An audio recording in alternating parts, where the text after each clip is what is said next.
जी, हम लोग काफ़ी मतलब बहुत पहले से ही प्रयासरत है हम लोग सरकार के आवेदन पे बहाल हुए थे, सरकार के सारा क्राइटेरिया को फुलफिल किए थे और डायरेक्ट शिक्षा विभाग से नोटिस निकाल दिया। वार्निंग कुछ नहीं दिया गया, डायरेक्ट नोटिस? हाँ, डायरेक्ट नोटिस निकाल दिया गया। अभी तक हम मुझे 22 चैनल बुलाया है, 22 चैनल हमने आया है, अब सेवा दी है। जिस समय 0 स्टूडेंट हुआ करते थे क्लास में, उस समय हम लोगों ने +2 में सेवा देना शुरू किया था। चूँकि पहले भी जितने लोग बहाल थे तो उनकी पेमेंट में 9 मंथ 1 साल की समय लगती थी, तो हमें लगा से हो सकता है 2-4 मंथ का डिले हो, तो मैंने इस आश्वासन पर काम करना शुरू कर दिया।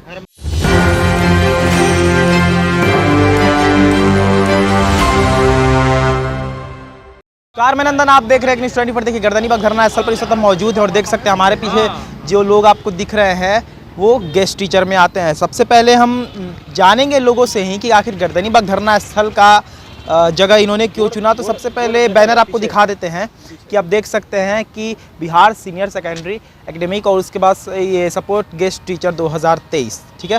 बैनर आप देख सकते हैं साफ, आपको बैनर विजुअल के माध्यम से दिखाते हैं, फिर पता करवाते हैं कि आखिर मुद्दा क्या था, गर्दनीबाग आपने क्यों चुना। जी, हम लोग गर्दनीबाग इसलिए चुने कि सरकार के द्वारा ही यह जगह को जो है निर्धारित किया गया था, यहीं पे आके शांतिपूर्ण तरीके से, संवैधानिक तरीके से आप लोग को धरना देना है। कोई सरकारी कार्य में बाधा न पहुँचे, सरकारी कोई चीज़ों को क्षति न पहुँचे। और हम लोग वैसे भी पढ़े लिखे लड़के हैं, पढ़े लिखे अतिथि शिक्षक हैं, तो हम लोग ऐसे भी सरकार के सारी नियम कानून को ध्यान में रख के पहले भी शायद अतिथि शिक्षकों ने धरना दिया था धरना स्थल पर ना। जी, हम लोग काफ़ी मतलब बहुत पहले से ही प्रयासरत है हम लोग को देखिए, हम लोग के मान सम्मान और प्रतिष्ठा के साथ खिलवाड़ किया जा रहा है। जुलाई 2023 में जब आवेदन आया था बिहार सरकार का शिक्षा विभाग में अतिथि शिक्षक के लिए, तो हम लोग पूरा सरकार के नियम के अनुसार ही हम लोग जो है पूरा क्राइटेरिया फुलफिल करके बहाल हुए थे। बीच में न जाने कहाँ से एक एजेंसी को ले आया गया, जिसका जानकारी हम लोग के पास नहीं था कि एजेंसी क्यों आया, किस लिए आया। वो सरकार और एजेंसी जाने एजेंसी किस लिए आया है। हम लोग सरकार के आवेदन पर बहाल हुए थे, सरकार के सारा क्राइटेरिया को फुलफिल किए थे और उसी के अनुसार हम लोग को बहाल किया गया था।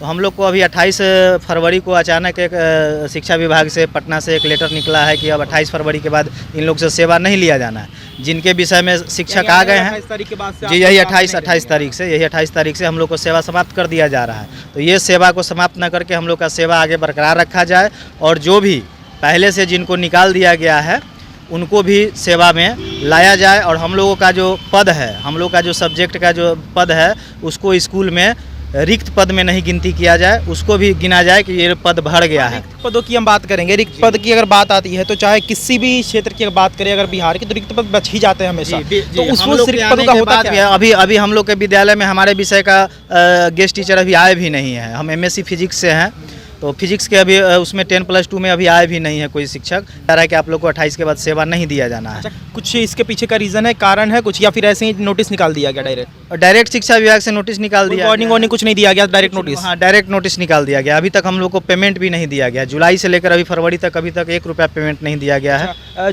इन्होंने कहा कि जुलाई से लेकर अभी तक कोई पेमेंट नहीं मिला है, तो इतने महीने से आप लोग कार्यरत थे, तो क्या आप लोग बीच में कभी आप लोग को नहीं लगा कि हमारा पेमेंट रुका क्यों हुआ है?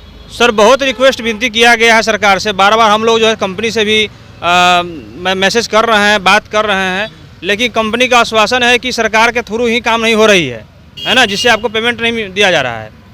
तो सर, हम लोग कहाँ से गलती हैं, किधर से गलत हम लोग हैं? हम तो कहीं से गलत नहीं है। आपने मुझे 22 चैनल बुलाया है, 22 चैनल हमने आया है, अब आप सेवा दी है। जिस समय 0 स्टूडेंट हुआ करते थे क्लास में, उस समय हम लोगों ने +2 में सेवा देना शुरू किया था और सेवा देने के साथ ही बच्चे की जो है अटेंडेंस बढ़ गया अचानक से, क्योंकि उन लोगों का एग्ज़ाम था सामने। एग्ज़ाम के कारण वो लोग परेशान थे, टीचर नहीं थे क्लास में। जब क्लास में टीचर मैथ साइंस के थे नहीं, उस समय हम लोग आकर ज्वाइन किए हैं इसमें से और पढ़ाए हैं बच्चों को और एग्ज़ाम के लायक बनाए हैं और एग्ज़ाम दिया है लोग फरवरी में। और इधर से लेटर निकाल रहे हैं कि आप लोगों का काम ख़त्म हो गई, आप लोग जाइए। ये किस तरह की सर, ये हमको कुछ समझ नहीं आ रहा है कि क्या कर रही है सरकार ये। आखिर हम लोग के पास योग्यता थी तब तो आपने लाया यहाँ पे। आते हैं शिक्षा संबंधित कुछ सवालों पर कि बिहार में जितने भी शिक्षक है, चाहे अतिथि शिक्षक हो, चाहे विषय शिक्षक हो, सामान्य शिक्षक हो या समायोजित नियोजित शिक्षक हो, जितने भी शिक्षक है सारे धरना दे रहे हैं। तो बिहार की शिक्षा व्यवस्था आखिर कह क्या रही है? सवाल यह है सर से, हमें लाया क्यों गया?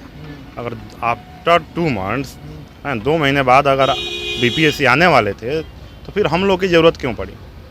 आपके पास तो लगातार BPSC शिक्षक आ रहे हैं। हम लोग जहाँ पे थे वहाँ पे हम लोग सुसज्जित ढंग से अपना जीवन यापन कर रहे थे, अच्छे अच्छे जगह पे थे। सब कोई यहाँ पे MSc हैं, B.Tech हैं, M.Tech हैं, है ना, B.Ed धारी हैं। तो हम लोग जहाँ पे थे सर वहाँ पे अच्छे थे। हमने एक विज्ञापन देखा, विज्ञापन के आधार पर मैंने वहाँ से बिहार सरकार की नौकरी, विज्ञापन कब निकला था? सितंबर में, हाँ 2023 के सितंबर में। सितंबर मतलब कार्यरत आप 2023 के जुलाई से ना? जुलाई में निकला था। सितंबर से हम लोग की ज्वाइनिंग होना शुरू हो गया।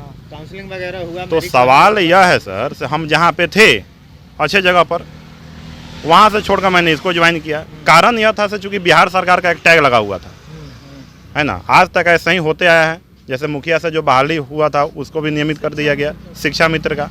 तो हमें भी लगा था हमारी भी ऐसा ही मांगे धीरे धीरे पूरी हो जाएगी। तो मैंने उस जॉब को भी छोड़ दिया, यहाँ पे आया। तो 2 मंथ काम करने के बाद पेमेंट की, आप बोल रहे हैं कि जुलाई से नोटिस निकला, वहाँ से आप लोग कार्यरत हैं, और इन्होंने कहा कि जुलाई से ही पेमेंट नहीं मिला, यानी कि जब से आप लोग ज्वाइन की तब से पेमेंट मिला ही नहीं है? नहीं, पेमेंट चूँकि पहले भी जितने लोग बहाल थे तो उनकी पेमेंट में 9 मंथ 1 साल की समय लगती थी। तो हमें लगा से हो सकता है 2-4 मंथ का डिले हो। तो मैंने इस आश्वासन पर काम करना शुरू कर दिया। हर मंथ बोला जाता था कि हर मंथ ये आश्वासन दिया जाता था कि अगले मंथ 10 तारीख तक आप लोग का पेमेंट हो जाएगा। अब जैसे सितंबर में हम लोग बहाल हुए, जुलाई के प्रक्रिया के अनुसार मेरिट बना, मान लीजिए काउंसलिंग हुआ, उसके बाद सितंबर से हम लोग योगदान देना शुरू कर दिए।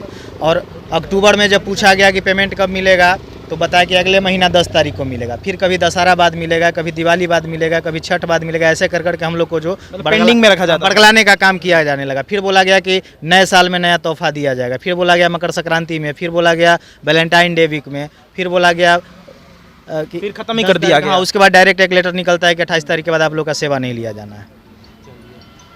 आप देख सकते हैं गर्दनीबाग धरना स्थल पर इस वक्त हम मौजूद थे, और शिक्षा संबंधित परेशानियां बिहार में लगातार आती रहती है। उसी शिक्षा संबंधित परेशानियों में से एक यहाँ पर देख सकते हैं गेस्ट टीचर्स की यहाँ पर जो भीड़ आप देख रहे हैं। जुलाई में इन्हें नोटिस मिला और वहाँ से ये लोग ज्वाइन किए, और ज्वाइन करने के बाद अभी तक अगर बात करें पेमेंट की या बात करें कोई भी सुविधा की, तो फैसिलिटीज़ कोई भी नहीं मिली है। शिक्षा व्यवस्था की बात करें तो बिहार में शिक्षा व्यवस्था बद से बदतर होती जा रही है। हर शिक्षा विभाग की बात करें अगर, तो चाहे वो किसी भी शिक्षा विभाग में आप चले जाइए, वहाँ से आप अगर एजुकेशन संबंधित प्रॉब्लम्स उठाते हैं तो प्रॉब्लम्स ही प्रॉब्लम्स मिलेंगे, फैसिलिटीज़ कुछ मिलेंगी नहीं। तो ये ऐसी ही शिक्षा व्यवस्था बिहार की है कि शिक्षकों को मांगने के लिए धरना देना पड़ रहा है। तो ये थी आज की रिपोर्ट। बाकी इस और तमाम खबरों के लिए सब बने देखते हैं। अपने सहयोगी प्रिंस के साथ धन्यवाद।